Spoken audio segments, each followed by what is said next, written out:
Hey, thanks for joining us for another episode of the C3 Podcast. Super excited to have Billy Salyers here with us today. Billy, it's kind of hard to do an intro for you just because you kind of do everything. Pastor, teacher, blacksmith, and when I think of the Yellow Rose Forge, the first thing that comes to my mind is that you're the pastor at Yellow Rose Forge, not the blacksmith, even though you're phenomenal at both. Thinking about it. Thank you. But I just wanted to hear, for a lot of people, they don't really know how you came into the life of Element, like what your role is in life of Element. Can you kind of just take us back through how you came into Element? We've kind of been there. I say we because it's really kind of a family thing for us from the start, almost. So I've been in vocational ministry in some form or way for 24, 25 years now. Started as a kind of a home missionary, just kind of a North America thing. When I first accepted the call to ministry at about 18 years old. Got married soon thereafter, was going to school, ended up becoming a full-time pastor at a couple of different churches. And then God led me and my family into church planting. And so we moved to North Carolina to start New Horizons Church. And this was one of those, really kind of prototypical, start with 8 people in a basement, just really kind of loving on God, loving each other, small group ministry. And then from that small group came an actual church. And we weren't tied down to a location. We kind of bounced back and forth. And during that time, which was maybe 5 or 6 years, Element Church also came to Rutherford County. God put it in Neil's heart to start Element Church. And as he was kind of making that decision and starting those steps, he actually visited New Horizons. He and I got to talking, and at some point during all of that, we felt like that God was just really leading us to merge New Horizons with Element. And so that's really what happened. New Horizons became part of Element. I went to work at a church in Rock Hill for about a year. Didn't really feel like that's where God wanted me to be. Neil had already offered me a position on the teaching staff at Element. I turned it down initially because in my words, I said, I don't want people getting confused over, who their pastor is or whatever, because I didn't have that mindset yet of what Element really was. Mm-hmm. And Neil's response was, who cares? Right? Humble Neil, just as he is. Classic Neil. After about a year in Rock Hill, I called him back up and said, hey, dude, is that invitation still open? He's like, come on, man. And so I came back, joined the teaching staff at Element, and have been here ever since. So I don't remember when that was or how long ago that was. It was, like I said, a year or so into the life of Element. So we've kind of been here from the beginning, even a little bit before the beginning, in one way, shape, or form. But yeah, really just love being a part of Element Church and have never felt God's leading to go anywhere else. This is home, this is ministry, this is family. And until I get a clear indication from God, this is where I'll always be. Yeah, go ahead, Josh. Well, I think it's kind of crazy that a lot of people, the more I learn about New Horizons and the people that were a part of that church, like you don't realize how many people that, if you think about the family at Element, are such pivotal pieces in that family. That's, people don't understand how huge New Horizons merging with Element Church is for the culture that we have at Element now. I don't think we realized it at the time either. Honestly, it just seemed like a good logistical choice. Mm-hmm. Honestly, Element had the same vision that New Horizons had. And rather than trying to split resources and struggle in one capacity, it just made sense to come together as a body. But what I think God was doing at the time with a lot of the people at New Horizons was preparing them, even me, preparing me to be a part of Element. Mm-hmm. So God, I think what God ended up doing was taking a 2-pronged approach, maybe even a 3-pronged approach if you consider Alexander, to starting Element Church as it exists today. Mm-hmm. So I think it's really, really cool. One of the things about Element that I've always appreciated is that it's not a church started because people couldn't get along, but it's a church started because people shared vision and came together. Wow. Yeah. Did you, I know a million church planners and, I think Neil's always the one that talks about 80% of church plants don't last. And when you merged, obviously we look back now and see it was God's writing was all in it, but did you struggle with any issues of like feeling like it didn't go the way you wanted it to? I'm sure you didn't envision merging with a different church and taking on that church's name. Did you wrestle with those feelings at all? Oh, dude, at the time, I was broken. I thought it was one of the biggest failures I'd ever done in ministry, because, I felt like, okay, God led me to start this church, and then suddenly that church no longer exists. Now that's wrong thinking, but that's what I was struggling with. And so I felt like, okay, God, I failed to do this. I kind of felt worthless as an individual, felt worthless as a pastor, as teacher, as a leader. But that was ego speaking. That was making it all about me. And God needed to teach me that. And it took a few years, honestly. But as I've been at Element, and as I've seen what God's done in the lives of people who were part of New Horizons, I still see, at this point, 15, maybe even close to 20 years later for New Horizons, I still see fruit from what God was doing there then, that I was just too caught up in my own ego to see. So one of the things that I think God has led me to an understanding is that ministry is never about me. Ministry is always about how can we give God space to do whatever it is that God wants to do. If he chooses to do that through a church plant, if he chooses to do that through an online Bible study, if he chooses to do that through a teaching ministry, if he chooses to do that through a forge and knife making, God's not limited by our small thinking. And so I was caught up in that for a while, but over the years, God has taught me better, I hope. Yeah. Well, it's funny, like hearing you talk about feeling like a failure, because as long as I've known you, going on about a decade now, you're always doing something different, right? I mean, as long as I've known you, it's always been, Billy is a high school English teacher. Billy teaches at the college level as a professor, right? He teaches on stage at Element some. He does an online Bible study. He teaches in Element University. And I heard JR say this one time, and I think it's hilarious, but it's also true, is you're like Forrest Gump without the learning disability. Is that like... is like Billy's would ever repeat that. No, for the rest of your life, people will, bro. But it is so true, because like, as long as it's like Billy's got his hands in everything and he is good at everything. Yeah. And I remember just being like, when I first came on staff, and like, who the heck is this guy? He's everywhere I turn.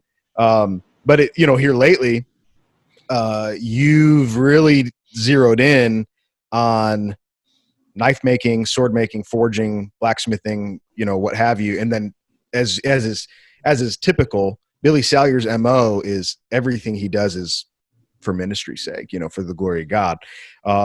So walk us through kind of like, how did that come about? That like, see, now you're sitting in this really great forge, but I don't think it started that way. So where did the forge stuff come from? Okay. So wow. So I'm flattered, by the way, that you guys would describe me that way. I really wish you'd drop the Forrest Gump reference. Well, incidentally, by the way, if you read the book Forrest Gump, he's a totally different character. Not as sweet. Not as sweet, and not struggling. For those listening, we're talking about the Tom Hanks Forrest Gump. Yeah, I'm going to emphasize in bold, without the learning disability. That's right. Billy is a very intelligent man, adept. Successful in life, but Tom Hanks, Forrest Gump, minus learning disability. Wow. So you guys are ruining my caricature of Forrest Gump. Like, I'm just like, well, in the book, he's just a big, strong guy. That's a different thing altogether. I think one of the things you kind of nailed, at least that I've tried to embrace in my own life, Jeremy, is that everything is ministry. Because I think one of the issues that a lot of people have as believers is we think that ministry means standing up on stage and teaching, or going overseas and serving as a missionary. And quite honestly, some of the more difficult and kind of painful experiences of my life have been in traditional ministry. And so what God had kind of shown me is that what we do with our lives is ministry, right? Everything that we do, we exist for a purpose. Every single person.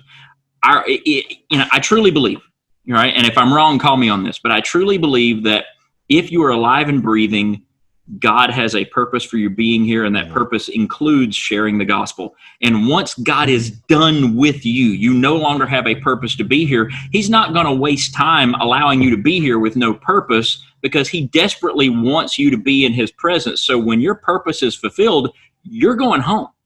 And so God's given me a lot of opportunities in different ways. And one of the things that God has helped me with is a long time ago, right about the time that, we merged New Horizons with Element, God began to reveal to me some truths about what ministry looked like and what ministry was. And that in my life, I'm called to ministry, but maybe not any more so than any other believer, but that I can do ministry without being a minister, if that makes sense. And what I mean by, I don't have to get a paycheck or make my living doing that. And there's nothing wrong with guys that do that. We need guys who are devoting their lives and they're being, and I think, the workman is worthy of his hire.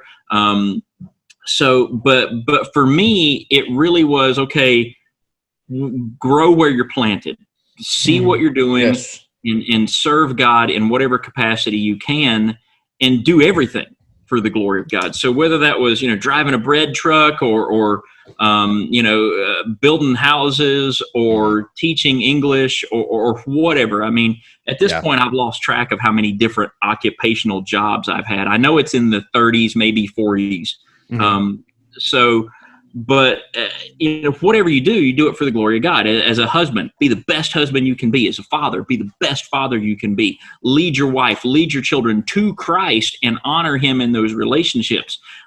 Be a good friend, be a good a brother, be a good son, and just take every action that you do it for the glory of God. And so, what that's led to for me is a lot of flexibility in what ministry is. I will always do ministry. That's as long as I'm alive, I will do ministry.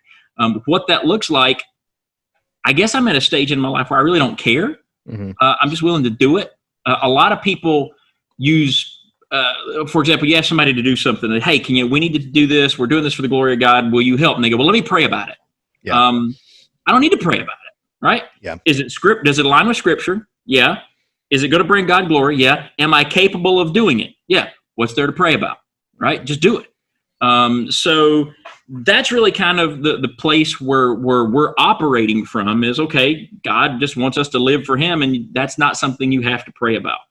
So with the forge and the knife making, over the past decade or so, I'd gone to school, gotten my degree, gotten a master's degree, started teaching at the local college level, at the university level, and then later on at the high school level. And then during those breaks, when we would be off for summer or whatever, I'd always take some time to do a project with my kids. So one year we built a sailboat, all right, just plywood and some tarp, and we learned the mechanics of how a sailboat actually worked. And we actually built a working sailboat, rudder, sail. I mean, we even stitched the sail, which was super fun. Now, not a big, but we're talking like an 8-foot long sailboat, just big enough for me and 3 very small children to fit in. And then we took it sailing, and we learned how to sail. And it was such a huge thing for my kids. And we had so much fun doing it. So from that point forward, I tried to create projects that I could do with my kids. We built an arcade cabinet so we could play video games on it. We started melting aluminum and pouring and casting. We started raising chickens one year. And then one year we decided to do combat robots. And I think that we did a 3D printer too. And so we used the 3D printer. Natural progression of things. Yeah, right? Yeah. Right. You use the 3D printer to 3D print the parts for the combat robots. Yeah. So, and then you use the aluminum foundry to melt the aluminum to make the weapons for, it all fits. Yeah. So anyway, what ended up happening there is the summer we did the combat robots, we went to a couple of competitions, had a blast, and we finished those and still had about a month of summer left. And so we're like, okay, well, what are we going to do now? Right? We ran out of project, but we didn't run out of summer yet. So we said, well, I've got my grandfather's anvil, and it's I don't know if it's behind me. I got my grandfather's anvil. I've got my grandfather's hammers. I've got my grandfather's vise. We've got this little furnace that we made for melting aluminum. Why don't we convert that to a forge, grab some rebar, and try our hand at blacksmithing? So that's what we did. We converted that aluminum foundry into a forge, and we got some, $3 pieces of rebar and forged them out into the ugliest knives you've ever seen. Yeah. But what happened was that we had fun.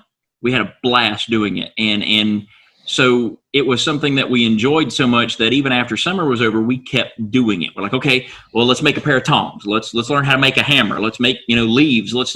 And so it became a project that allowed us to continue to learn in our free time. Now, for me, I'm also a little OCD, a little obsessive about stuff. So from that point, I probably started doing it between 20 and 30 hours a week, just because I was having fun. It was more, I wasn't sitting in front of a TV. I wasn't playing a video game. I wasn't, it was something that was physically active, but it was also just really, really, really fun to do. And so, then we ended up, somebody introduced us to the TV show Forged in Fire. We'd been forging for about 3 weeks. We started watching that, and that's like, oh, cool, these guys are making knives. Let's start making knives. So then we started making knives, and it just kind of snowballed from there. People started being interested in the knives that we were making and the works that we were doing. People started wanting to buy stuff. So we started selling stuff, and then we started getting better and trying different things. And, fast forward 3 years later, here we are, now I'm doing this full time. This is my job. And what I've found is that it's opened up a lot of opportunities because people will come visit my forge and hang out that would never come to my church. Yeah. And what they don't realize is that they have become one and the same, right? Everything that we're sitting here and doing, all this belongs to God. It's not mine. It's not me. The talent that I have, the skill that I've acquired, it's all God. It's God's gift. Even the ability to acquire it, even through hard work and effort, God gave me the ability to do the hard work and the effort to acquire that. So that's really kind of how we got here. And I think part of that is just, again, knowing that nothing we have, nothing we are is ours. We've been entrusted with it. We're stewards. So if God gives us time with our kids, be a good steward of it. If God gives you a forge, be a good steward of it. And that's how it got started. That's where we're at now. Do you feel like, so one thing I loved watching that unfold from afar is just like that whole story. And you and I are friends on Facebook, and you would post every rebar knife that you'd make. And every time you would make a knife, I'd go, man, that's a little bit better than the last one, and I'll be honest. I mean, we kind of live in a lazy culture where the idea of mastery is not, I don't know, people don't feel as if they have to master something. And I watched you, you probably wouldn't call yourself a master, but I mean, you're the best knife maker I know. You know what I mean? So like you won Forged in Fire. So let's just go ahead and drop the charade, and we're going to call you master knife maker. Okay. How about this, Billy? Of the 3 people on this podcast, you're the best knife maker here. Okay. So anyway. See, that's the thing, man, is like, Billy, you're so humble. I have a hard time believing some of the things you say because because see, now I'm going to Google like who's better than you. You know what I mean? And right. A bulleted list. Okay. Well, look up Master Smiths. Sure. So whatever you are, you worked really hard to get there. Okay. And I always appreciate your humility. So in that process, and you're still in that process, right? Definitely. Kind of tell us about what was going through your mind, because I'll be honest. I think our culture looks at somebody who gets as passionate as you did. And you probably had some people kind of going, hey man, this is just a hobby. Take it easy. Don't build a shop on your property. And like, we're very risk averse as a culture. We're somewhat lazy. And so was there any tension in your heart and mind, or was there any voices saying, hey man, take it easy, this is just a cool hobby? Wow. So there's a lot involved in that question. So first of all, I'll clarify. If I were to call myself anything, I'm going to use my official title. I'm actually a member of the American Bladesmith Society, and my official title is apprentice. Okay. There's a couple steps past that. Journeyman is what I'm going for next. I'm hoping to do that within a year or two, and I'm getting close to being of a journeyman quality.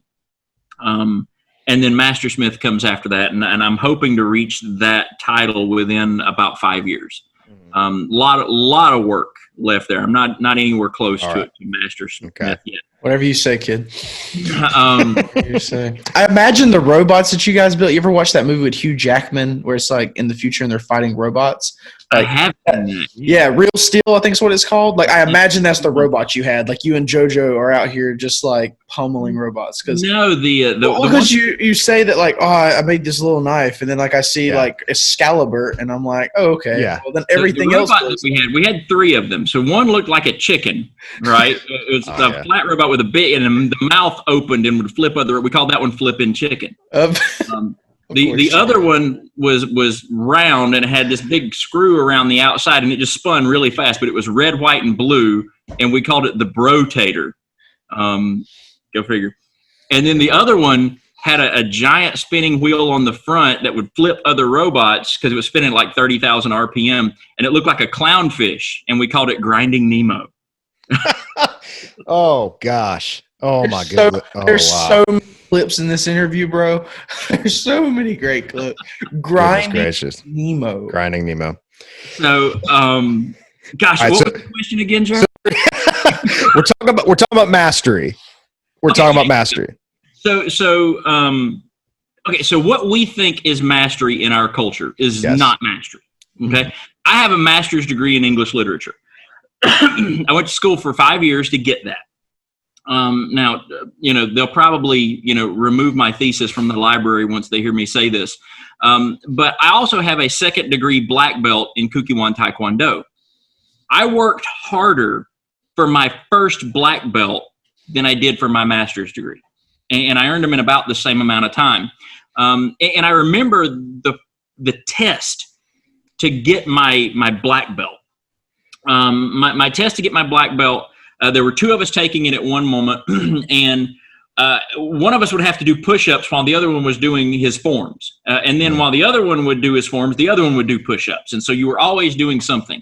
Then you'd have to do demonstrations of techniques. You'd had to hit heavy bags, stuff like that. Then we had to break boards with different techniques, and all of this without taking any breaks. And the last part of that test was you had other black belts. I think there were up 4 or 5 of them there, and they picked one of the black belts, and you had to fight them. And then as soon as you got done fighting them, they picked a different black belt, and with no break, you had to fight them. And then after you fought them, they brought in 2 black belts, and you had to fight both of them at the same time. And by the end of that last fight, there was a mirror on the wall, and I was too tired to look at the guy on my left. I just moved my eyes to the mirror so I could see this guy over here, so I could block while I was hitting and trying to get this guy in front of me, because I was just exhausted. And by the end of that, I got my butt kicked, but I was still on my feet. And what I realized at the end of that test, when I passed and I received my first black belt, was that I haven't come as far as I thought I would have when I had my white belt. I've still got a lot to learn, right? And that's mastery. Mastery is recognizing where you are and how much you still have yet to learn. If we look in different cultures, and one of my favorite cultures in the smithing world is the Japanese culture. Sure. They would laugh at us for saying, oh, you went to school for 5 years, you're a master. Right. They would say, I've been forging this, or I haven't even been forging. I've been polishing swords for 30 years. My father polished swords for 70 years. My grandfather polished swords for 70 years. My great-grandfather. And so I've learned this from the time I was 4 or 5 years old, just sitting there watching or bringing a bucket of water or doing this or doing that. And so I've invested not just my lifetime, but generations into acquiring this skill. That's what real mastery looks like. The problem that we have in our culture when it comes to mastering anything is we lack dedication. Right? Yeah. We want instant gratification. It's why there's a fast food restaurant on every corner, is because we don't want to take the time to learn how to cook. Right? So with me, my grandfather instilled this thought into my head when I was a kid. My grandfather's the greatest man I've ever known. His name was Walt Robbins. He was born in 1917, I believe. And at 8 years old, his father had passed away. He told me he started his first job on the pulling end of a crosscut saw, which meant he was out in the woods doing this, right? And he told me my whole life, and he quoted scripture, and he said, if a man won't work, neither should he eat, right? So what we have is a lack of a good, godly, scriptural work ethic. Anything worth having is worth earning, right? If you want to buy a car, that's great. Don't borrow the money to buy the car. Save the money to buy the car. If you want to acquire a skill, right, then take the time to learn how to do it right. Don't look for cheats. Don't look for ways of getting it good enough or close enough. Actually figure out the mechanics of how something works. Instead of paying somebody to come to your house to fix, the cabinet that's broken, learn how to fix the cabinet, right? Will you do as good a job as a professional will? Probably not. But the next time a cabinet breaks, you'll have a little more knowledge and you do a better job on that one. And so for me, it's about, I think Josh, you'd pointed out about, me, I do everything. I like the term Renaissance man. That's the way I like to describe myself as Renaissance man, not because I'm, perfect at anything. I'm not. But because I'm not afraid to try anything or to learn anything or to do new things. And so we're all trying to master something, right? Whatever that may be. There are things I won't do. I hate working on cars, right? I'll do it if I have to, but I just prefer not to. It's not something that I enjoy. It's not something I can get passionate about. Well, I can't get passionate in a godly way about working on my car. I can be very passionate in a sinful way. And there are some things that are just dangerous. I don't work on my garage door because the springs, they'll kill you.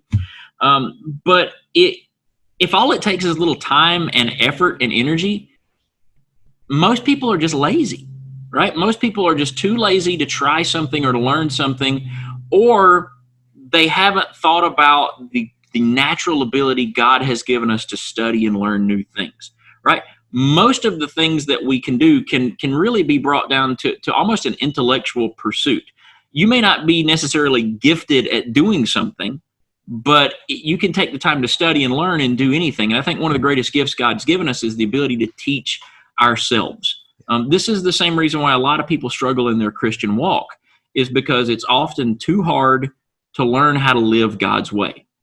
But if we spend our time understanding and studying and getting to know the God of creation and learning his word, what we'll find out is that it's not at all about having everything perfect, but it's about, knowing the Father and loving the Father and serving. And very often we just take the easy way out because it's just easy. Instead of willing to put forth a little sweat equity. Yeah.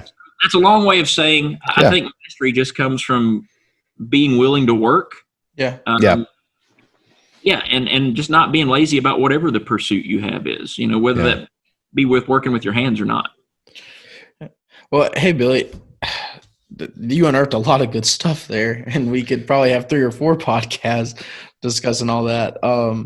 One thing I did really want you to hit on real quick is, so I don't know why, but I really hate seeing businesses that have I don't hate. It's just like sometimes I'm just kind of like, everybody's doing that. Yeah, they have the cross and they're, Don't get us in trouble now. I'm just saying, like, I'm trying to think of somebody who's not got this name, but it's just like, I don't know, Forest Tire and Auto, and it's a cross is the T on tire. You know what I mean? Uh-huh. But I love your logo. I love the yellow rose forge. Like I love the yellow rose as that's your logo. That's your stamp mark on the knives.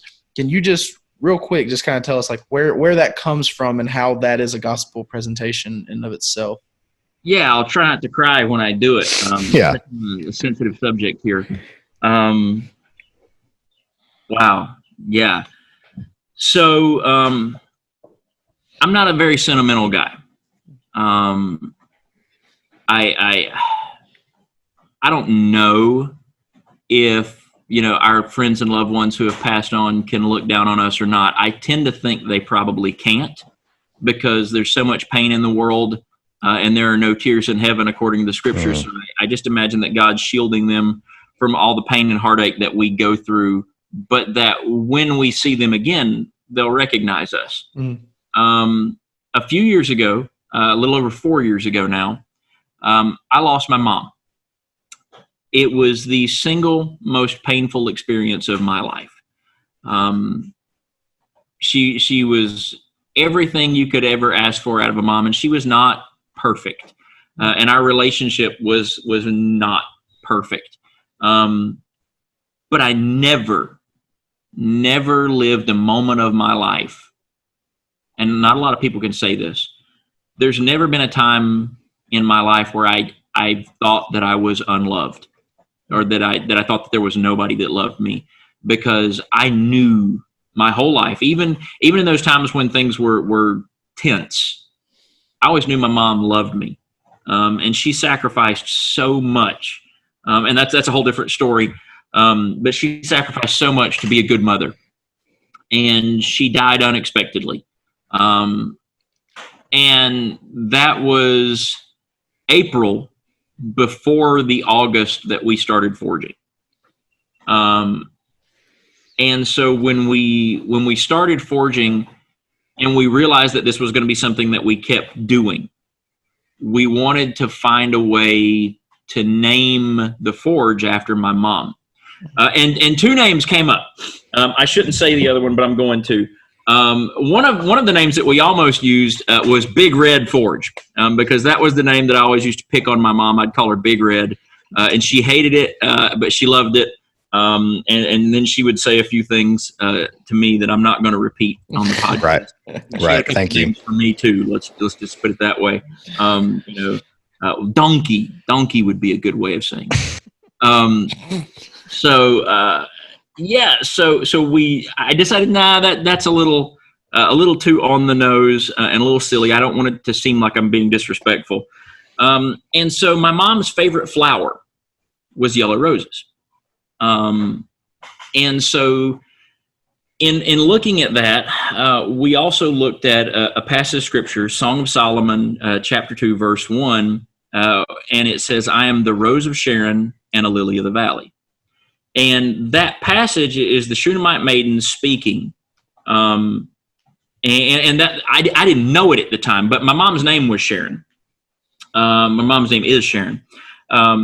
But I didn't know it at the time, but that's actually the passage of scripture that my grandparents chose to name my mother from. That's where her name actually came from. I didn't know it then, but I do now, because her sister told me. But it contained my mom's name, and there's some symbolism in that passage of scripture. What the Shunammite maiden is speaking there is really identifying as the bride. And so if we break that scripture down, we can look at that whole book really as us being the bride of Christ, and God looking at us and seeing us as beautiful. So we chose that as kind of to be the life verse of the forge, if you will. I'm the rose of Sharon and the lily of the valley. The other one is, "Behold, I make all things new." And so anyway, like I said, I'm not a sentimental guy. I don't visit my mom's grave very often. In fact, I've only gone once or twice in the past 4 years, and that's just to make sure everything was cleaned up, because I told her that I would. But I know at this point she doesn't care, because she's got better things to do. Yeah. But it is a way for me to honor her. So every time I make something, I put a rose on it. And that rose has a couple of meanings. For one, it's just a way to honor my mom's memory, plain and simple, just giving a flower in honor of my mom, not to my mom. I don't go for all that. I'm giving this to my mom's in heaven. My mom couldn't care less about what I'm doing. But it honors the memory that my mom created for me. And it's a token of respect for the good mother that she was. But more than that, I'm putting that flower on there because it's an identity stamp, right?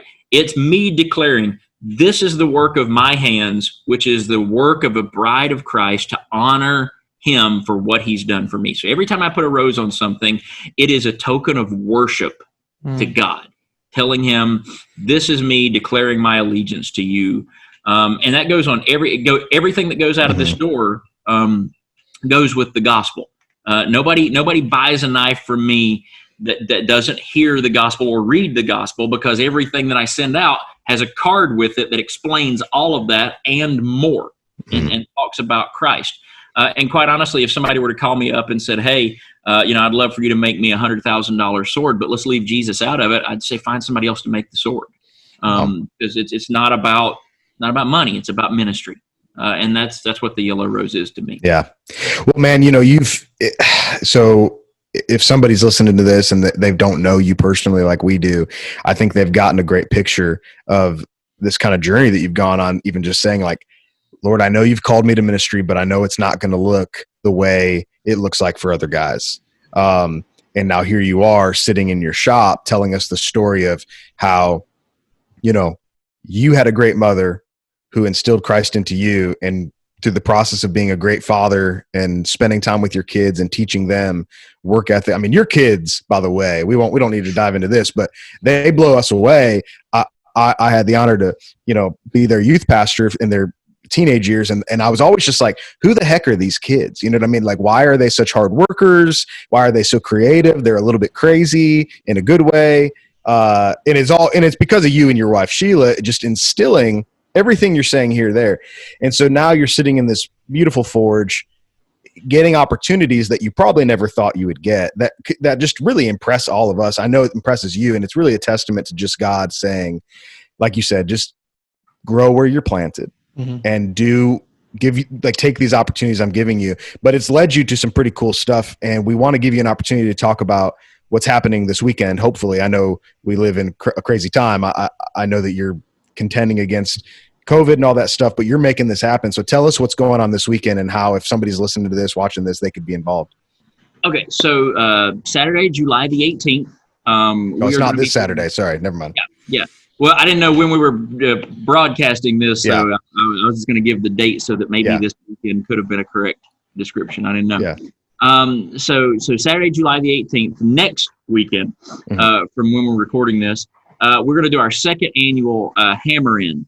And if you've never been part of blacksmith culture or anything like that, a Hammer In is really, it's based on the idea of community, of just smiths coming together and sharing time in the forge, making stuff, doing stuff. And one of the cool things that I have discovered as I grow into this blacksmithing, bladesmithing community is that it's a whole culture, right? It's this huge culture, and it has an extraordinary presence of God's children in it. And I think one of the reasons why is because there's so many parallels in what we do and what God does. For example, and I'm looking around here. Okay, so taking just a bar or a piece of metal, and this really isn't even a great example, but I'm sitting here and I don't want to have to get up. But taking something like this and turning it into something like that, it has to be transformed in order for that to happen. And that transformation process can be difficult. It can be strenuous. It can be painful. But at the end of the day, you've taken something that was nearly useless and made it into something that can potentially be nearly priceless or even priceless. Some of the stuff that I'm able to do here, it's going to be passed down for generations. It's going to outlive me. It's going to outlive my grandchildren. And so for the community of blacksmiths in Rutherford County to come together, it's a way for me to give back to that community that's invited me and opened its doors for me to be a part of that. but it's also an opportunity for us to share that message of transformation, right? This really is a ministry outreach event. So what we're going to do is at 7:30, we're going to have guys set up out here with tailgate sales, offering different stuff so that if people are wanting to get involved, getting started, they can get tools if they need tools or whatever. But then at 8 o'clock, Tom Beeman, who taught for, I think, 30 years at the John C. Campbell Folk School. He's a classically trained silversmith, goldsmith. He studied metallurgy in Japan. He's forgotten more about smithing than I'll ever know. He's going to be sharing his testimony. Wait, is this the Tom Beeman that we know? Yeah, dude. Yes. Whoa, I did not know that. That's amazing. Tom's awesome, bro. Tom's and we have kind of adopted Tom and Pat. They are our family now. We've just fallen in love with them, and they're just amazing people. And this is going to be an opportunity for him to share what God has done in his life. So we're going to start out the day with coffee and donuts and do a prayer breakfast where Tom shares his story. Awesome. And so there's going to be a little bit of gospel, probably a lot of gospel. Yeah. But there's also going to be some tremendous smithing involved. Tom is, like I said, he's an incredibly talented artist, right? He's progressed past craftsman status. He is an artist in the skill that he has. And then after he gets done sharing that, we're just going to open the place up. And all throughout the day, we're going to have demos. So we're going to have about 7 forges going. If my numbers are correct right now, I keep forgetting who's bringing what. But we're going to have probably close to 7 forges set up: coal forges, propane forges, big forges, small forges. And because of the connections that I've been able to make through some of my experiences, I'm going to have at least 5 Forged in Fire champions and or Forged in Fire finalists here, along with several incredibly talented local craftsmen, including master welders and professional blacksmiths. And so throughout the day, we're going to be doing demos: how to forge a knife, how to forge a hammer, how to make this specific type of Damascus steel, how to do this and that. And we're also going to be, and we haven't announced this part yet. Well, no, I guess we have. We're also going to be doing a battle of the bladesmiths. Wow. So since we're going to be having all these champions here, throughout the day, we're going to be taking some identical pieces of steel. So we're going to have these little bars about 1 foot long that everybody gets to start with. And by the end of the day, everybody has to make a knife that they submit for judging. Mm-hmm. And what we're going to do with that is we're going to give those knives away. God has really blessed. This year's event looks to be huge. We've had the folks at Holland Anvil have actually donated several $100s of products: swage blocks, cone mandrels. If you know what those things are, we'll post pictures. Big Blue Power, Big Blue Hammer. They've donated some tools for us to give away. Kane & Sons Blacksmith Depot has donated stuff to give away. I've got a box on the way from them that'll be here today. Awesome. Pop's Knife Supply in Georgia is actually coming up to set up a table. We've had just people from all over. Just this past weekend, Mastersmith Jason Knight, who's one of the rock stars in the knife making world, probably one of the most famous smiths in the world. We were talking with him at another Hammer In we attended, and he donated one of his classes, the Forged Online Knife Making class, and he donated one of those for us to give away. So Jeez. All of these people have donated stuff for us to give away. We're going to raffle it off at the end of the day. But the reason that they're doing it is because every single penny that we raise is going to mission work. My son, Joseph, my youngest son, is going to Guatemala with Global Year, and he'll be living there for 9 months as a missionary before he goes to college. He just graduated high school, and he wanted to get out into the world, serve the Lord, put a few miles on his soul before he went off into college and got busy again for 4 or 5 years. So he's been raising money. He's been doing that through forging, and he's so close. He's under $5,000 he's got left to raise, awesome. And we're hoping to take a substantial chunk out of that as we do all this. And so every single penny that we raise is going to go to mission work to help spread the gospel in Guatemala. At the Hammer In that we did last week, somebody on Facebook who was watching even donated a case of Bibles for us to send to Guatemala. So God's up to something, and really cool things. But we often think about, okay, church, religion, ministry, and we think, okay, let's gather together, let's sing, let's pray, let's preach. We're going to get together and we're going to make knives. We're going to play with fire. We're going to bang on stuff. We're going to play with coal and heat and hammers and stuff. And it's just going to be a fun day where families can come together, parents can bring their kids, people can make connections, build relationships, do something cool, all in the name and the honor and the glory of Christ. Yeah. So that's what we're doing. That's amazing. I mean, Billy, like we said, you're definitely a Renaissance man, got your hands in a little bit of everything. At least you always have. Now it seems as if you got your hands primarily in one thing and you're killing it. But honestly, man, stuff like that, we're going to see the world change through that. And so if you're listening to this or watching it and you want to know more about that, follow Billy at Yellow Rose Forge on Instagram, Facebook. Check out yellowroseforge.com. You can find out more information about the hammering. If you reach out to Billy, I'm sure he'll hit you back with any questions, answers that he can give you about life, liberty, and forging and in the hammering. But Billy, we really love you, man, and we appreciate your time. And this, I don't think we'll have to do this again because I have a feeling by this time next year you'll have a bunch of new stories to tell us. Here's hoping. Yeah, man. Well, hey, we appreciate it, and we'll do it again sometime soon, man. Thank you guys so much. It's been a pleasure. I love you guys. Thanks for thinking of me, and thanks for all that you guys do. Thanks, man. We'll see you next time. Man. Thanks, man. See you.